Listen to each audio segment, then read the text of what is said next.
The following is a special presentation of Chicago Works. On Monday, January 4th, Mayor Daley accepted a request from the City Club of Chicago to present to its members a major address outlining the current status of the effort to reform the Chicago public schools.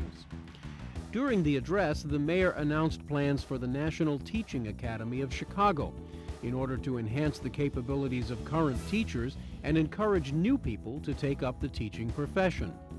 The mayor also called on legislators in Springfield and Washington to provide more funding for the Chicago public schools. What follows is a complete unedited rebroadcast of the mayor's remarks and of the question and answer session that followed, here on a special edition of Chicago Works. Ladies and gentlemen, I am honored to welcome to the City Club of Chicago the mayor of the City of Chicago, Mayor Richard M. Daley. Mayor?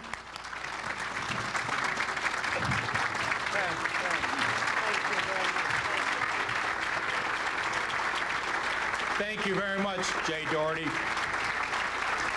Thank you, Jay.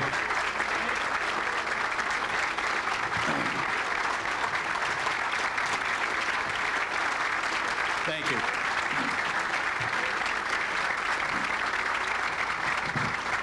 Thank you very much, Jay Doherty, the President, City Club, to Tom Roser, former President, all the members of the City Club, to our President of the Board of Education, Gary Chico, to our trustees, Norm Bobbins, Avis Lavelle, Gene Zaffel, Dr. Butt, to fine members of the staff and management staff, Chief Executive Officer Paul Vallis, who is not with us, but Dr. Cosette Buckney is with us. Would you please stand?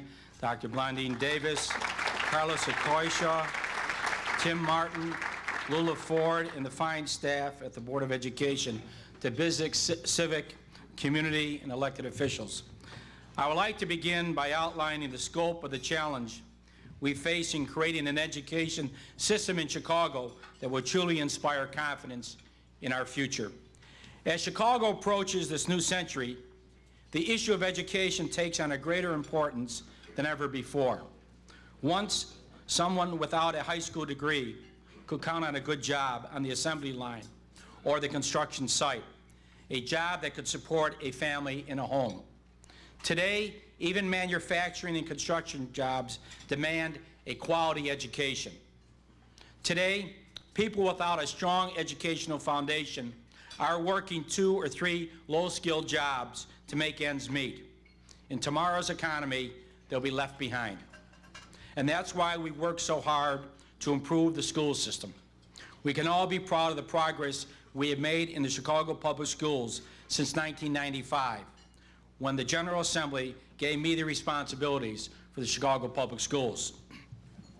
For decades, the schools were producing kids who couldn't read, promoting them without any standards, a practice that came to be known as social promotions, not just in Chicago, but in America. The buildings were crumbling, classes were being held in bathrooms and in hallways, and we had 9 teacher strikes in the 70s, 80s, and the 90s. We can now see that after years of failing our children, the schools are finally moving forward. It's reflected in rising test scores, attendance rates, and graduation rates. It's reflected in greater safety in and around our schools. It's reflected in many other important measures of success, which I'll touch on in a few minutes. But as satisfying as this progress is, we should never lose sight of the challenge that remains before us. We still have much work to do. We can never rest on what we've accomplished. This is too important to our future. There are 430,000 children in the city of Chicago who attend our schools each day.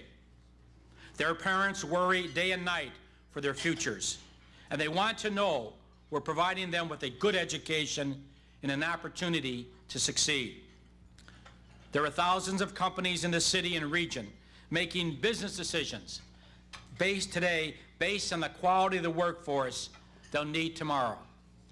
They're watching the progress of the Chicago Public Schools very closely. There are tens of thousands of families of all races with younger children, not yet in school, asking themselves whether to stay here or move to another community. We must work harder to keep them here, and that's what this is all about. Our economic future, our property tax base are directly linked to the quality of the education system. So much is riding on our schools that each day I ask myself and those around me, what more can we do to make our schools the best they can be? What new ideas do we have to improve performance? How can we better support our teachers? How can we put more money in the classrooms? How can we make our schools safer?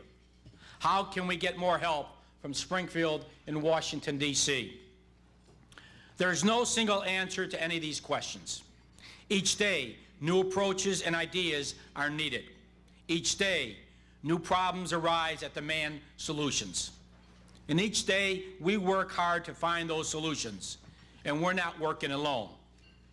We have hundreds of thousands of devoted parents getting involved day to day with their schools, helping with homework, supporting their teachers and principals. We have neighborhood and church groups pitching in, mentoring students, providing after-school activities, fighting crime, contributing in other important ways. We have thousands of local school council members who played a central role in helping pass reform legislation. They remain our partners in improving performance and management of our schools. We have business leaders who, for the first time, have stepped forward to offer time, energy, money, and ideas for improving our schools. They're behind us 100%, and I salute them for their efforts.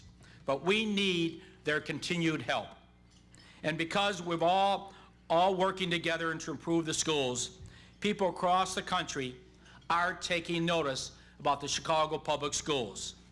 Last month, Education Secretary Richard Riley came to Chicago and said that Chicago's school reform program is a national model.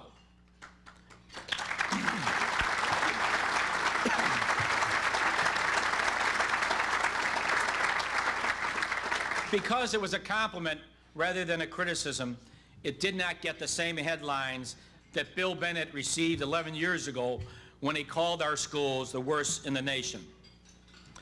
But this isn't about headlines. This isn't about politics.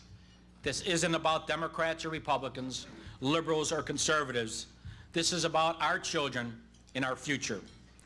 Back in 1995, many people told me not to take the responsibility for the schools. They said it was a political nightmare that could never be solved. They said there was no hope for the public schools. They couldn't be improved. The political wisdom then was schools couldn't improve. But I knew they could.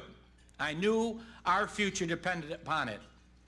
I knew we didn't have a choice because the educational system goes to the core of what makes a great city. So today I want to take stock in our progress, but more important, I want to talk about where we need to go and how we can get there. I want to talk about the expanded roles we all must play.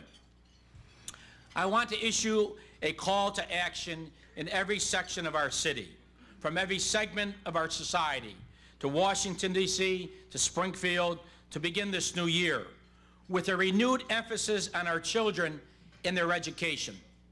Our school system is coming back because we've asked more of ourselves, of our teachers and our children. Under the leadership of Gary Chico, Paul Vallis, Dr. Buckney, there's a new discipline, direction and confidence. Our schools are safer. A massive deficit has been erased. And after years of red ink and phony budgets, the system is financially secure. Today, parents no longer have to live in fear that our schools will not open on time, as they did in the years past. We just negotiated our second four-year contract without bickering or last-minute all-night bargaining sessions at City Hall. And we did this a full year before the current contract expires. We are the only city in the United States that have done this. I salute all the teachers, Tom Reese and the Chicago Teachers Union, for putting the children first.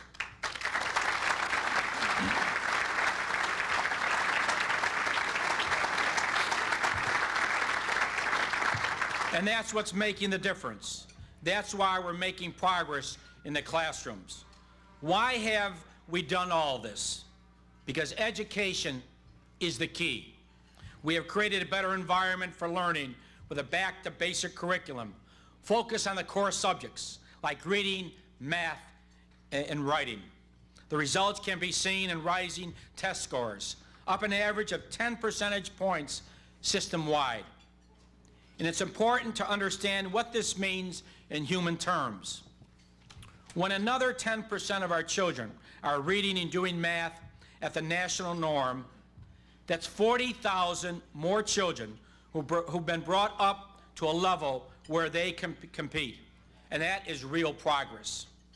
As a result of the number of Chicago public schools on the state watch list has dropped from 148 in 1994 to just 58 today, thanks to the improved performance.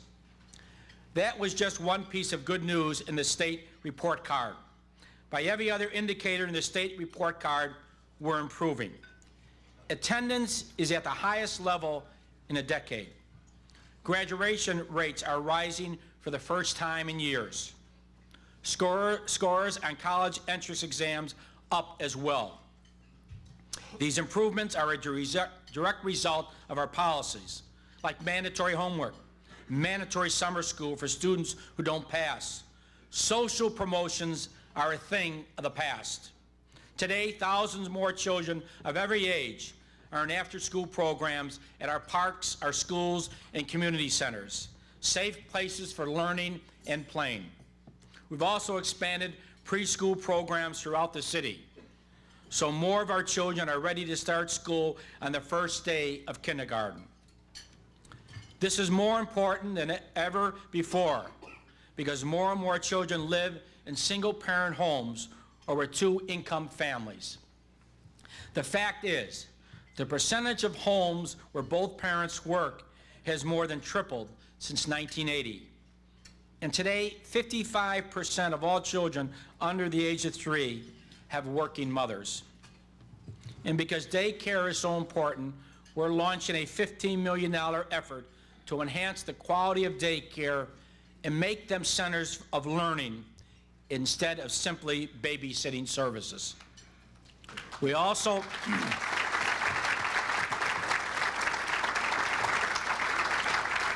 have a program for pregnant high school students to teach them about health care, daycare, child rearing, and how to avoid getting pregnant again. This is another example of how we are working hard to make our high schools work for every student. Today, 75% of our students wear uniforms to school, even though it's a voluntary program, with the decisions made by the individual local school councils. The fact that so many schools participate represents a return of discipline and pride in our schools. Instead of wearing the colors of the street gangs, they're wearing the colors of their neighborhood schools. It's helping make our schools safer, along with many other initiatives, from locker inspections, from metal detectors, to police in our high schools. From parent patrols on the routes to and from schools, to a zero tolerance for gang activity and weapons on school properties. We know our kids can and will learn if we create the proper environment for learning. For those kids who can't follow the rules, we have alternative schools where they can't interfere with the students who want to learn. Essentially, we have made education a day-to-day responsibility, not just for the schools, but for the parks, for CHA, for the police, the CTA, and the entire city as a whole. Each month, these agencies hold meetings regarding their role in education and how they can do a better job. We're also getting involved the corporate community through activities like our Principal for a Day program. Many people thought Principal for a Day would be a one-day event, but has gone far beyond that. It resulted in ongoing relationships between the corporate community and the individual schools. Taken together, these strategies are improving student performance. They are the foundation upon which we're restoring faith and confidence in our schools. The challenge now is to help these policies succeed in every school, because we cannot afford to leave even one child behind. At the same time, we're rebuilding the schools themselves at a faster rate than any other city in this country. It bothered me to drive by schools, see broken windows, crumbling concrete, schoolyards, buildings that have been clearly neglected for decades. Schools are supposed to inspire pride, motivate performance. And today, because of the commitment, we're turning school buildings into places where kids can be proud of, places where kids can learn, feel safe, and play. The bottom line is, kids are learning. I want to thank the taxpayers of the City of Chicago and the Chicago City Council for their commitment to rebuild our public school system. Already, Chicago has committed over $2 billion to our capital program. That money has built 8 new schools, with several more in the works, as well as dozens of annex and additions. We've added enough new classrooms to the system to make room for 16,000 students and help relieve overcrowding. It is also improving the quality of education by paying for wiring for computer systems, new science equipment, and other tools of learning. All told, we have begun or completed almost 600 major renovation projects throughout the system. Chicago has done all of this with very little help from the federal or state governments. But there's much more to be done both here and throughout America. Chicago has identified another $1.2 billion in unfunded capital projects. We need help from the other levels of government to meet this need. So today, I ask the federal and state governments to join us in the efforts to rebuild our schools. I hope Washington will put aside the differences that have divided the Capitol for the past years. I hope Congress and the White House can demonstrate to the people of America that they put our children and their education first. Instead of one party calling for specific education earmarks without flexibility, and another party saying that the federal government has no role in education, let's unite behind a national plan to improve schools using the best ideas from both parties. For example, give us the flexibility to decide how best to spend the money being provided under the plan to hire 100,000 more teachers nationwide. We welcome your help as a way to reduce class size, but we want the freedom to use some of the money to expand after-school programs, summer camp programs. They keep young people in a safe environment during those hours when they're most susceptible to gangs, drugs, and teenage pregnancies. We also need more support and money for preschool programs. Every study shows that the earlier you reach children, the better they do in school. We've done our part, adding thousands of new preschool slots in the public and non-for-profit sectors. Now Washington, D.C. needs to step up and help. Finally, we need federal help to rebuild our schools for the next century. If America felt that rebuilding Europe after World War II was important to our national security, surely it's equally important to rebuild our schools today. Because in an age when knowledge is power, our children are our national security, and Congress should help us protect them, nurture them, and of course, strengthen them. There's no better way to heal the deep divisions in Washington than to unify around the issue of our children and their future. And I believe the next Speaker of the House, Denny Hester, will take the lead in this effort. He's a former school teacher. He is respected by members of both parties, and of course, I respect him highly. I look forward to working with Speaker Hester on education.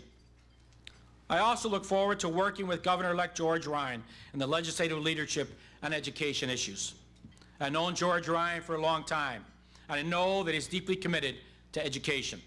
And I hope that he will work to meet the state's constitutional responsibility in funding all of our schools. 51% of every new dollar is a good start. But the state must recognize that the needs of our children will continue to grow and more resources will be necessary. In helping Chicago and the rest of Illinois invest so that all the schools have modern science labs, up-to-date library books, better sports and art facilities. Give us the resources to reduce overcrowding and class size so that each child in Illinois gets the attention he or she needs. Give us the freedom from yearly funding fights so we can devote 100% of our time and energy to improving performance in the classrooms. That's the straightest path to a stronger future. So today, I ask for the state's hand in this partnership. While we're asking for state and federal help in rebuilding schools, we also expect to be held accountable for performance. We must be able to show that we've spent every dollar wisely. So we must demand even more of ourselves. And the next step we need to take locally is to focus on the most important people in our schools, is our teachers. Teachers are the backbone of the system. The learning takes place in the classroom, and the men and women who conduct the classes shoulder the greatest responsibility for the quality of our public schools. I know how much patience and dedication is required of teachers. My sister Ellie was a public school teacher for many years in the Chicago system. She loved her job. She treated her students as if they were her own children. Everyone in this room is a success, and all of us can point to at least one teacher who had a positive, lasting impact upon our lives. As I mentioned before, more parents are working today, and some teachers spend more time with our children than their parents. So as we all owe teachers a tremendous debt of gratitude, but we owe them much more. So I asked President Gary Chico, Paul Vallis, to begin the new year with a comprehensive new program to improve the quality of teaching in Chicago. We've already launched a recruiting program at colleges throughout the United States to attract the best and the brightest young people to teach in Chicago. We want every young graduate to know that there is no higher calling than teaching, and there's no more exciting place to teach today than in the city of Chicago. But recruiting smart, dedicated people is just the first step. It is even more important to provide an opportunity for existing teachers to excel at their profession. I want to create the national model for teaching training so that Chicago is recognized not just for its reform efforts, but for translating those reforms into meaningful improvements in the classrooms. So today I'm announcing a plan to establish the National Teaching Academy of Chicago. It will be a lab-type kindergarten through 12th grade school run by master teachers. It will be a place where promising young educators will be trained by master teachers, where experienced teachers can be retrained to keep abreast of the changes in the field of education. It'll be a place where someone with a degree in a field other than education can be certified to teach in our public schools without going back to college. That way we can attract a broader range of people to the teaching profession. To create this teaching academy, Chicago Public Schools are partnering with the Golden Apple Foundation and the University of Illinois at Chicago campus. We're seeking funding from other foundations, all of whom have actively supported school reform. A similar partnership with Golden Apple and the Kellogg School of Management produced a training program for principals called Launch. Under the program, which began last year, 36 aspiring principals received training in administrative skills needed to manage a school. Already one graduate of the program has become a principal, and several others are assistant principals. We will use the same model for the Teaching Academy, marrying the foundation's academic communities to support our teachers and help make the experience in the classroom as rich and rewarding as possible for our children. But if we are truly to meet the challenge of creating the nation's best school system, the entire Chicago community will have to dig even deeper and ask more of ourselves. At the high school level, we have still paying the price for social promotion policies for many years in the city of Chicago. Our scores are better, but they're far from what they should be. We must commit to work even harder.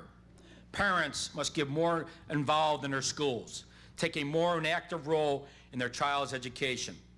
In addition to helping with homework, they must turn off the TV when it's getting in the way of learning. Thank you, Tom.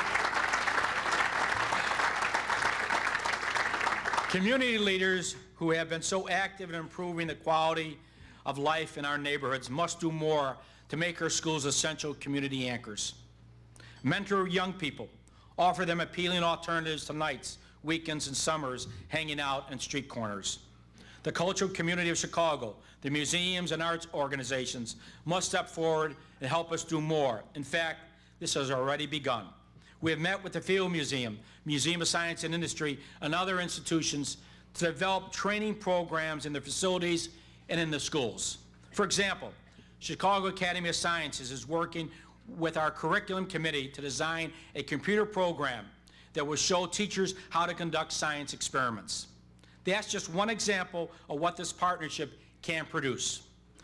We want the museums to become extensions of the classroom so that the museum exhibits become learning tools for all our children. We want our children to view these museums as their classrooms, places where they can go afternoons, weekends, and holidays and continue to learn about the natural world. They also need to learn more about the world. So today, I call upon the business community, which has done so much to School Partners program and Principal for a Day program, to blaze an even brighter path from school to work. Young people need real career opportunities, and you can provide it by establishing internships, apprenticeship programs, by helping us improve vocational education programs. At the same time, the school system must do its part to make sure students are qualified and ready to work. The technology sector must help us reach important goals like having a computer in every classroom and putting every kid on the internet. The information superhighway is a great concept. We should make sure it's accessible to all our students. A computer is a tool of learning, not a substitute for a teacher. It won't do any good if the teacher isn't trained to use it. You can help train our teachers to use technology to prepare our kids for the future. The academic community also play a bigger role. Right now, we're asking area colleges and universities to partner with their public schools. Roosevelt University has joined Jones High School. Several other partnerships are underway. Discussions with IIT, Chicago State, DePaul, Lewis University, and our high schools. We want to link the academic, intellectual, and human resources of universities and our high schools. We want to expose our high school students to college opportunities, improve curriculum, develop lab schools, ease the transition from high school to college. The city college system has begun working more closely with the public schools to make sure the Chicago public school graduation standards match the city college entrance requirements. At the same time, the city colleges must make sure that its graduates are ready to complete their education at colleges and universities. Chancellor Wayne Watson recently raised the standards for graduation from city colleges and now must work aggressively to help more students successfully transition into a four-year institution. Other local agencies of government, like the parks, the libraries, the police, and school system itself, must also start the new year with a renewed commitment to build on what we've accomplished for our children in their education. One way we're moving forward is with the new no pass, no play policy. It requires students who can't maintain a C average to enroll in a tutoring program if they want to play sports or do extracurricular activities. If they're failing their classes, they can't play at all. They first have to get help to pass their courses. Like other policies we've adopted aimed at improving performance, we're not just raising the standards. We're also giving students the extra help they need to make the grade. and that's the difference. I think we're also sending an important message to our children. The key to the future is education. If young people have the talent to compete as professional athletes, we support them fully, but not at the expense of their education. The reality is, maybe 1 in a million kids makes it to the pros. We owe it. We owe our children more than 1 in a million chance to succeed. We owe all our children a chance for a full and complete life. We owe them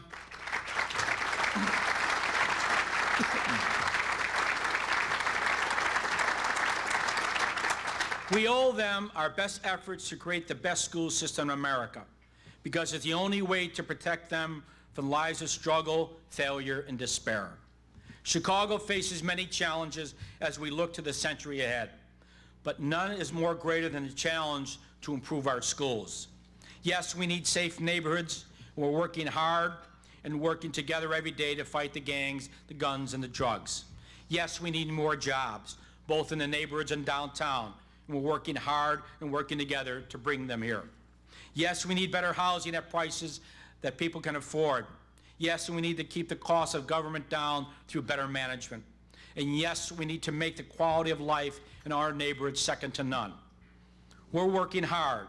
We're working together to make all of these things happen. As long as I am mayor, we will never rest. But above all, we must create an education system that inspires confidence in our future, one that keeps people here in Chicago, and I believe that's happening. Above all, we must make our schools fountains of learning, our pathways of opportunity for our children, and we're getting there. Our schools must be the beacons of hope for all our children who attend, and the schools must become the anchors for the community, and I believe they are. Above all, we must make Chicago a city where every single child has the education needed to go out into the world and compete and thrive and succeed. It's up to all of us. Thank you very much.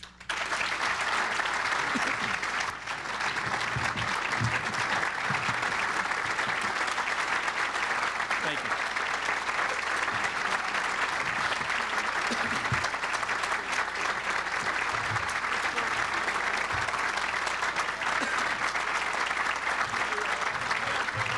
Take your time.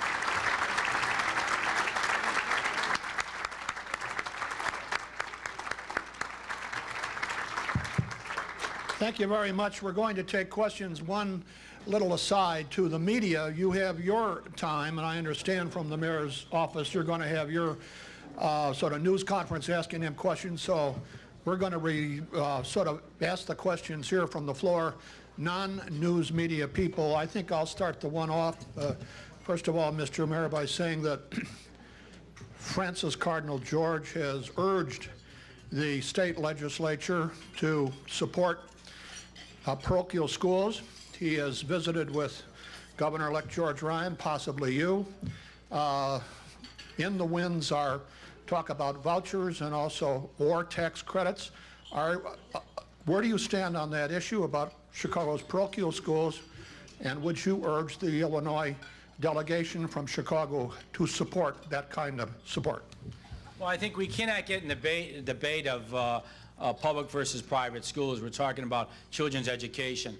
And I said, first and foremost, there must be a plan by state government dealing with public education. You cannot take money away from the public school system and say you're going to give it to a private school system. So I think there must be the clearing of the air that there's new money, first of all, for public schools and also for children in private schools. Okay. One person who's a celebrity who we haven't announced who was here, the Superintendent of Police, Terry Hillard. Give him a hand.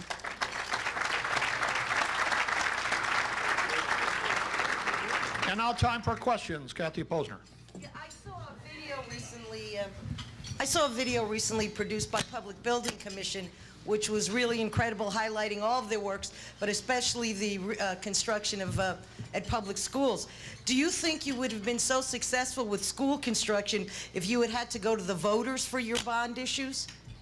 Well, before the takeover in 1995, sounds like a corporate merger or something, 1995, people in Springfield said we're not going to give more money to education because there's a sewer system, it's corrupt, it's fraudulent, it's phony, and that was the school system, Chicago public school system. So there's always a debate in Springfield that they want to give more money into public schools because it's going to go right down the drain in Chicago.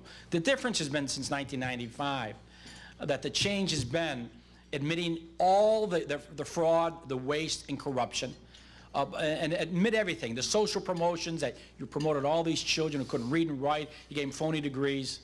And so once you admitted that, you started. I think it's built up confidence now with everybody from Washington, D.C. to Springfield, even Chicago taxpayers. And now the Chicago taxpayers know their money is being accountable. They're seeing where the money is being spent. They see the schools being improved, because for years when you drove through Chicago, you knew that was a public school. There's not one tree. There's glass. There's concrete, broken windows, leaks. There's no parking for teachers. And now with the 550 schools, we have over 600 projects. We're improving each school. We're building new schools, annex. The difference is, I think that people now realize the taxpayers are the primary people in the school system. It's not the teachers, it's not the students, it's not a parent. The taxpayers have just as much right as anyone else. I think we've showed that in accomplishments of the improvements academically and physically gives confidence to the taxpayers of Chicago now. Question? Questions? While he's waiting, where are you going to find the $30 million to move the snow? I don't know where to get these figures. I don't know what school you went to, Tom, but 30 million's a lot.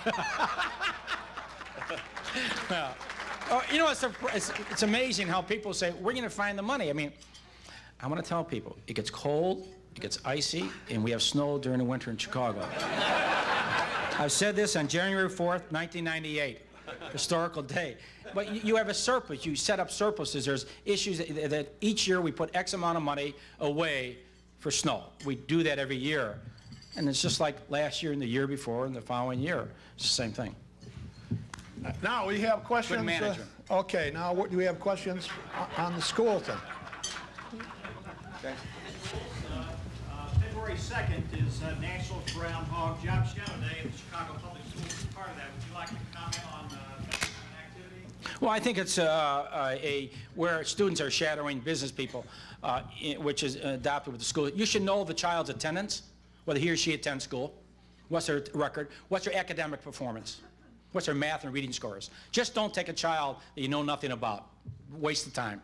Responsibility of the public school system to give you a background of that child, that he or she has attendance records, what their academic performance is. Otherwise, you're going to meet them, they're going to meet you, and you'll find out that they're not performing well, you don't know nothing about them. There has to be more personal. Then it gives them the opportunities, and what you can tell them, in order for you to succeed, you have to have good education. If you're missing school, your reading and math scores are not doing well, you'll never have a chance even to sit in my chair. Maybe this time, but you'll never do it in the rest of your life. And that's what you really have to tell them. And I think that's what you have to really get to know that person and who they are. That would be responsibility of the public school system. This is not just a wasted day. It's a day that you get to know that student, that you maybe really talk to that student not only that day, and have an ongoing relationship with that student in school. But that will be up to the public school system to do it. Other questions? Yes. Chris Long. I have a question about community colleges, the junior college system. It has, you commented on it, but it has in Chicago not necessarily been well integrated with the high school system, and in addition, it has not done the best of all possible jobs as far as vocational education, which is one of the main reasons they were founded. Do you have plans to somehow integrate community colleges more, and can you take responsibility for community colleges the way you did for our elementary and high school system? Well, first of all, prior to 1995, elementary school was separate from the high schools. Everybody knows that. There were separate islands. High schools were separate. City colleges were separate. They were all separate islands. And then what the high schools did, it didn't matter what the elementary schools, they social promoted children. So they're all islands. And now, because the leadership both in the public school and now with the leadership of Wayne Watson, they are becoming a public school. They're demanding that when the students apply to the city colleges and they have to pass a test, they're going to send the test results back to the high schools and say, this is what this student did on it. Now, how can we help this student? They're not performing at high school level. You have given them a high school diploma.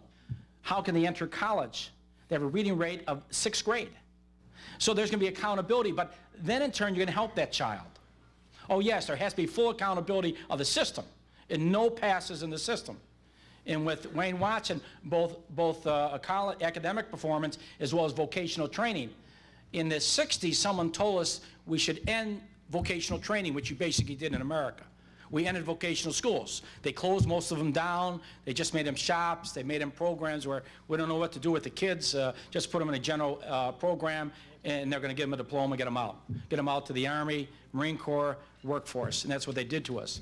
But now we have to institute real-life vocational training programs, apprenticeship programs, sophomore, junior, and senior year. Program as example. Men and women want to go and become police officers, law enforcement agencies, and firefighters. They'll have early programs for high school students who have an inclination. Stan? What are the chances of changing the income tax law so it can go to schools generally and, rather than property tax? Well, yeah. How can you change the state law where property taxes really support our public school system in Illinois, not income tax? We have to be able to allow the income tax to basically bear the responsibility for public schools and lessen the real estate taxes, because you have homeowners, you have working families, not just in the city but throughout the metropolitan area, who have a more and more of a difficult time in the economy moving ahead, because most of their taxes, 70% of the taxes, will go to education locally. And that's having a significant problem in the metropolitan area. And we have to be able to move it off real estate taxes and be able to move it into income taxes. I think that's more of a fair way in Illinois. Questions? I'll ask one. Yes. Okay.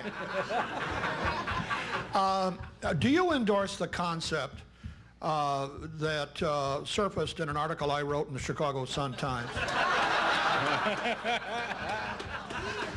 about charter schools that are hooked to Catholic schools? For example, Father Flager's thing about having a religion taught after hours with a charter school.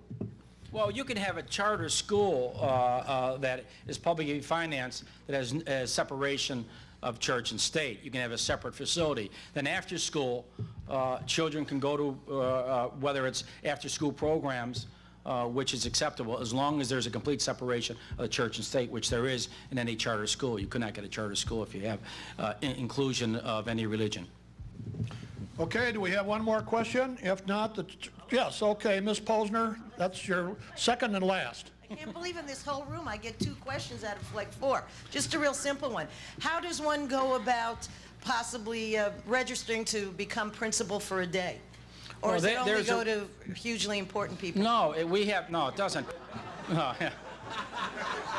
You just give us your name. We encourage anybody become principal for a day. What you're doing is, it's not just for the chief executive, it's anyone living in the city of Chicago that is working in business.